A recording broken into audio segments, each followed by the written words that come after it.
What's up, everybody? My name's Will, aka the Movement Sign Guy, and I'm here to smash physio myths one sign at a time.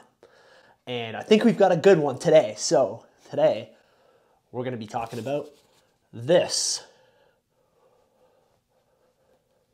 how MRIs are not your story. Now, I'm going to be honest with you for a second, okay? I am not amazing at memorizing everything, all right? So if you see me referring to my notes, okay, I've got notes. I think the reality is you want that, I want that. We're both on the same page. And if you're not, that's fine. You know, you don't have to like it, but I've got my notes and I'm going to follow that, all right? So let's get into it, okay? Your MRI is not your story. So that's what we're going to be talking about today. Now, the number one thing I always want to emphasize when we're talking about the pitfalls of MRIs is that they are actually a really amazing tool, and I recognize that. They help us in so many ways, all right? So let's make that clear. MRIs are amazing at helping us recognize when serious problems are occurring. They can capture neurological problems, cardiovascular problems. They can help to guide certain treatments like cancer treatments with staging cancer. They can help to identify when we may need to intervene surgically or when or to guide surgery, right? So I want to make that clear. There's actually so much good that MRIs do, right? But like any other thing, they're tools. And if a tool is not used properly, then it can ultimately be harmful. And I think, you know, in my realm as a physiotherapist working in our clinic, we see how this tool can cause a lot of harm and make it so people do really feel like MRIs are their story.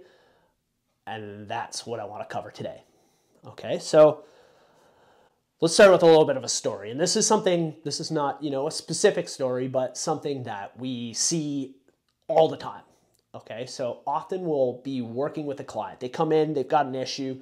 We're working with them maybe 1-2 months, and we've been making some progress, but maybe that progress isn't happening super quickly, but they are improving. They're doing a little bit more than they were at the start. Their pain is improved from when they first started with us, so this is all good. Then we start a session, they come in, and we can just tell something's going on. They've got a look of dread, despair. They look like they're upset.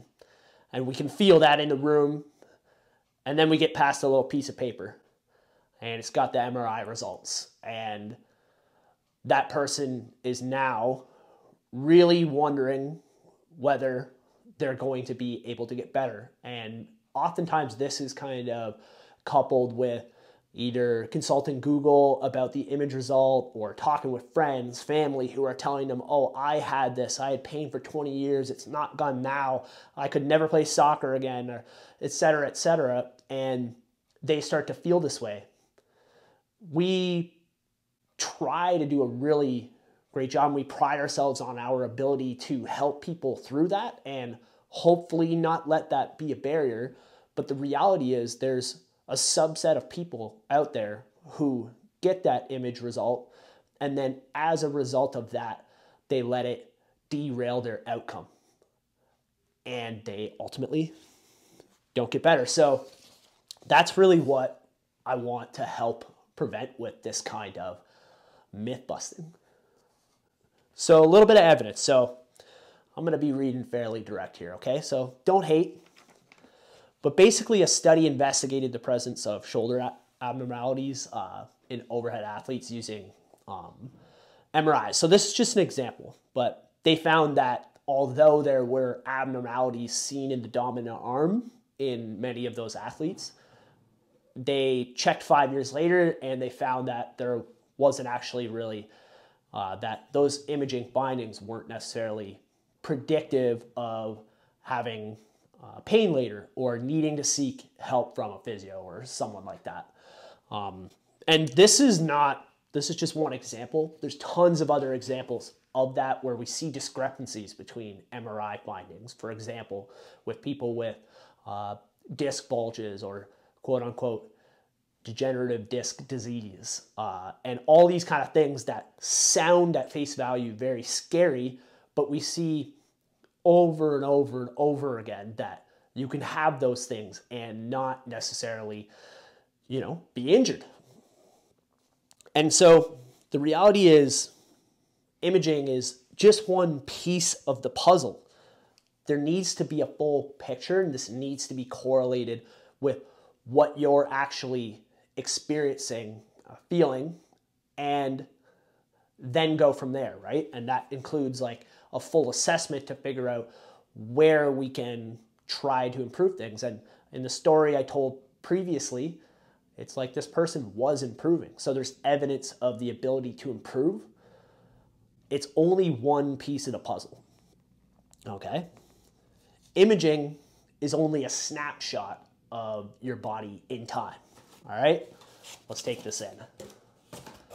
Imaging is only a snapshot of your body in time. And that's the crazy thing about human bodies, is we're not a collection of dead tissue.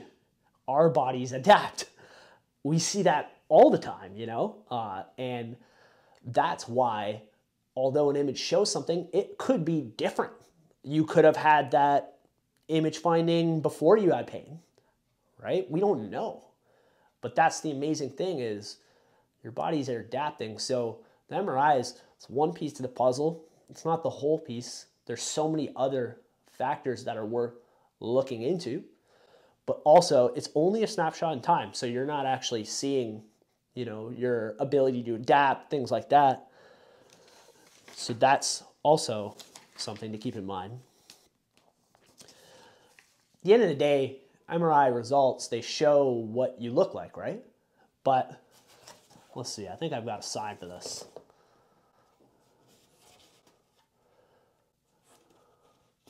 Maybe not. Anyway, it doesn't matter. I can live without having a sign. But the MRI doesn't show how you feel, okay? This isn't a perfect analogy or metaphor or whatever. I'll admit that. There's probably some flaws, but it helps to illustrate this point. And oftentimes I'll talk about my clients like, this doesn't need to dictate how you feel. There can be discrepancies, right? And think about if there was horrible weather, it's stormy outside, or maybe it's just raining, it's gloomy. Is that going to automatically mean that you feel bad? That you're going to have a bad day? No, of course not, right? There's so many other factors. It could contribute to that, but it doesn't have to determine that outcome. And I think that's like the main thing we want to show, is that MRIs show what you look like, but they don't necessarily show how you feel, and they don't have to determine how you feel forever in a lot of cases. So, your MRI shows things, and you have discomfort. What do you do then? So, there's a few things you want to do, right? Number one is go get assessed.